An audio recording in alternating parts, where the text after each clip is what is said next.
Okay.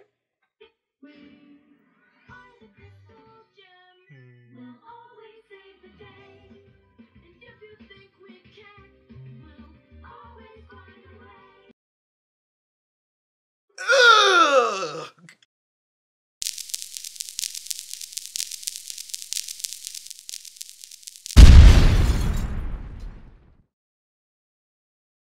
What's up, guys? Judge B here again for this episode 2 of the StevenBomb! Now, I would like to say that preemptive is not because of the love between Ruby and Sapphire. That is completely natural. I love it. Is it bad that I wasn't expecting the eye? But don't get me wrong, I knew that the eye had to be there. And I knew it had to be one, because there's no way the three-eye thing could have happened without that, but... Ugh!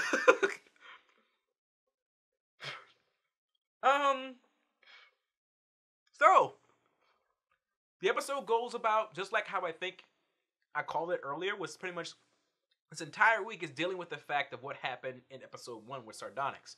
Because Pearl shows back up from warping and says, I've been living with Peridot for the last couple of days, you know, just to get out of the house, I guess.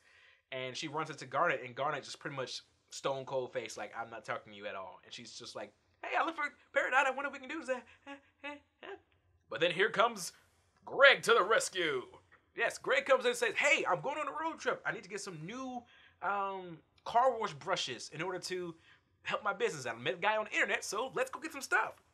And he brings Steven with him, and Garnet says, I'm coming with you. That's weird. Garnet never goes anywhere with Greg. So they decide to go stay at a motel. Now, while they first get there, Steven is very excited to be on a vacation with his dad and Garnet, who I guess is his favorite mom. I don't care what anyone says. That's his favorite.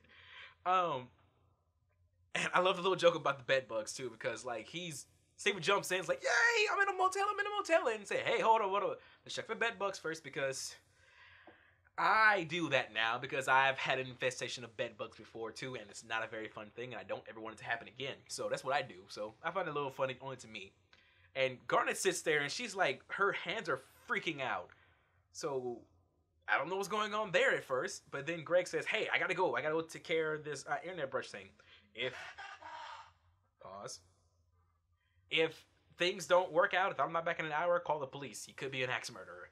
And it's a nice little fun joke, because it's really hard to meet people over the internet. But as soon as he leaves, Garnet starts arguing with herself to the fact that they desync and defuse. We get to see Ruby and Sapphire again in a whole new way, because Ruby is...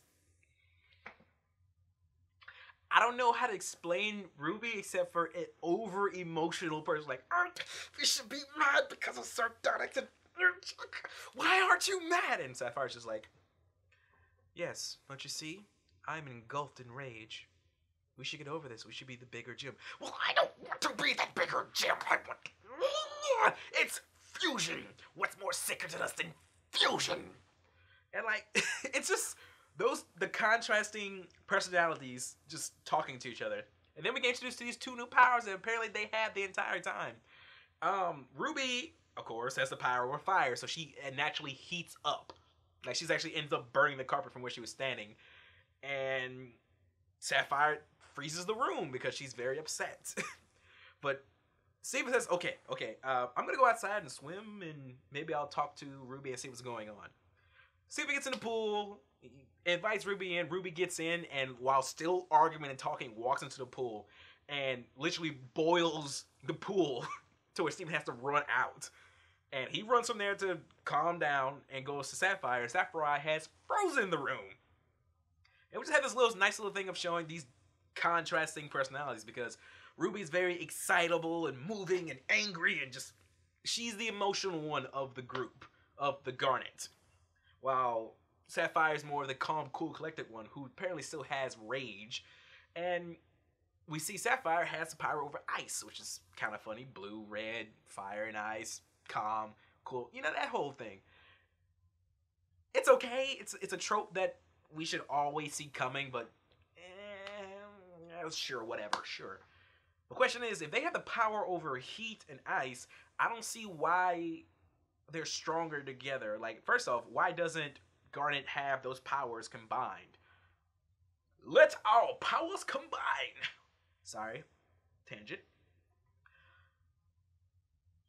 It gets to the point to where Steven leaves again and runs to his dad. His dad is completely fine, no axe murdering, and he finds out, hey, what's going on? And he sees both Garnet, not both Garnet, excuse me, see Sapphire and Ruby separated. It's like, oh god, they're separated, which means this has happened before. Apparently, Greg knows about Sapphire and Ruby already, so this is not something that hasn't happened before.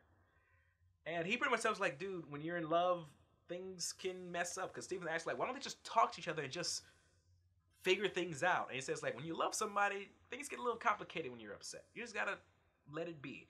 Which I can fully agree that happens in my relationship all the time. We'll butt heads on things, and eventually we need to just stop, relax, let things go their course, and we'll get back together.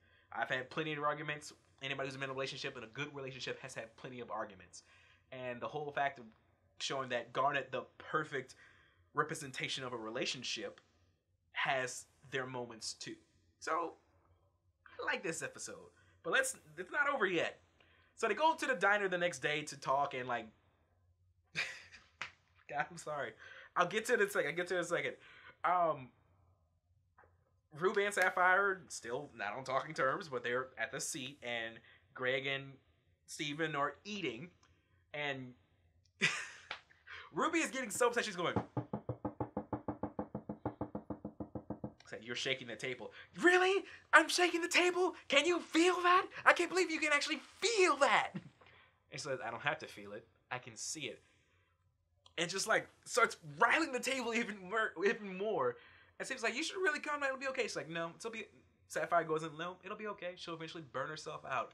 And I swear the best line of the entire episode, I need to turn my phone off when I do these things, is, you think so? I don't think so. I'm an eternal flame, baby. And apparently, Ruby can summon a single gauntlet. So that probably means that Sapphire also has a gauntlet. So we finally get to an idea of what their weapons are without each other. So, yes, makes it even better that they're a fusion.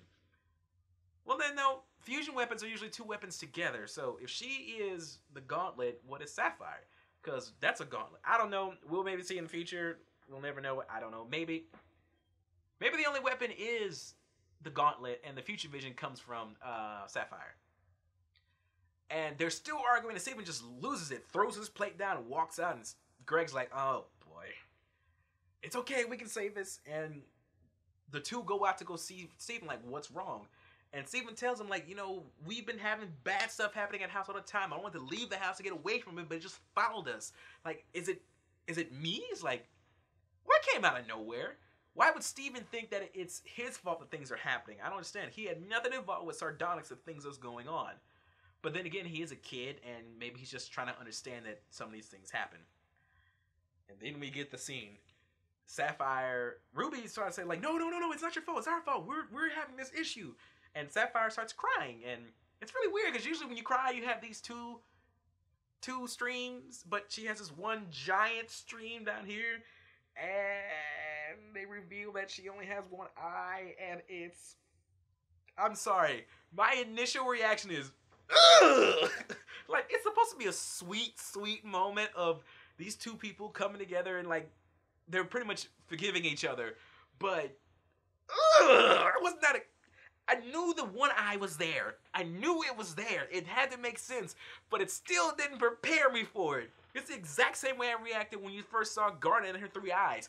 I freaked out then, and I'm freaking out now. Sorry. So, Ruby, being smooth, goes like, hey, the good thing about us being defused, and Sapphire gets all upset. It's like, what? I get to look at your face. Wink, wink. Like, wow, we're going there. We're about to get really cute and romantic now. It's like, Sapphire starts blushing and laughing, and then Ruby calls Sapphire her Laffy Saffy. It's like, oh, no, too much cuteness. Make it stop. I can't handle it. Picks her up and I swear she starts kissing on her, and like, face, neck, everything's like, whoa, wait, what are we about to see here? I don't understand. Steven even closes his eyes. Eventually, Greg comes back out and say, hey, this trip can be still saved. We got stuff. Like, can we just go now? And Garnet comes back and says, nah, we need to get our free eyes first. They come back home, and Pearl tries to talk to Garnet again. It's like, hey, you guys look like you had fun, everything cool? She says, not now, and walks away. And Pearl pretty much reacts like, at least she's talking to me now. Ugh, sorry, the eye. Ugh. It's cute, but it's... Ugh. I'm gonna get so much hate for this, but... Ugh. And the episode pretty much ends with that of, like, Greg saying, hey, it was a good trip. We can do this again sometime. So the episode pretty much ends with, you know, Garnet's back together and they're working on forgiving Pearl. That's the only reason why they dissynced, is because Sapphire wanted to forgive Pearl because it's the better thing to do. And, of course, she sees the future over time, so she already sees that it's already going to be squashed already. While Ruby is still upset at the fact because, you know, it's fusion. It's what makes us us, and you're not upset that this person used us to become sardonyx. Like, how is this not an issue for you? So their main thing was the contrasting feelings of, I want to be angry, and the one being angry was like, you know what, we move past this because that's it. And I hate to be stereotypical guy or say typical person, but that is my relationship altogether. And what's sad about it, I am actually more Sapphire than Ruby. I'm more of a logical thinker, and my girlfriend's more of an emotional person. She's helping me get better at using my emotions, but I am so Sapphire all the way. I think of everything logical way. I think like, hey, it's gonna be done with, just squash it and be done. But my girlfriend brings out the emotion in me, and I bring out the logic in her, so she understands it. So we are essentially Garnet. I hate to be that guy, that person that says, oh my god, this relationship is so us. Oh my god, like, no. That's like any relationship, honestly speaking. No matter what, there's going to be contrasting personalities in a relationship, but moving past that is what makes these people great. And that's what makes Garnet great, because these contrasting personalities who were upset, but trying to deal in a different way, eventually forgave each other and moved on. And they're slowly but surely starting to forgive Pearl. Pearl, I can't say nothing about Pearl. Pearl was like a level 2 today, so it's totally fine. Level 2 Pearl. Because she was more in like a forgiving manner. Even asking Steven for forgiveness, like, listen, I know I screwed things up, but I'm trying to make everything better. Overall, this episode's really cutesy, and I loved it because, one, I get to see Ruby and Sapphire again, get to see their powers, and get to see that Ruby can use... I am an eternal flame, baby! It's like... Oh my god, it was a great episode. I love it. I can't wait for tomorrow. It's going to be amazing. This has been Judge B, and I hope you guys enjoy the next episode of the StevenBomb. It's been Judge B, and it's been epically real.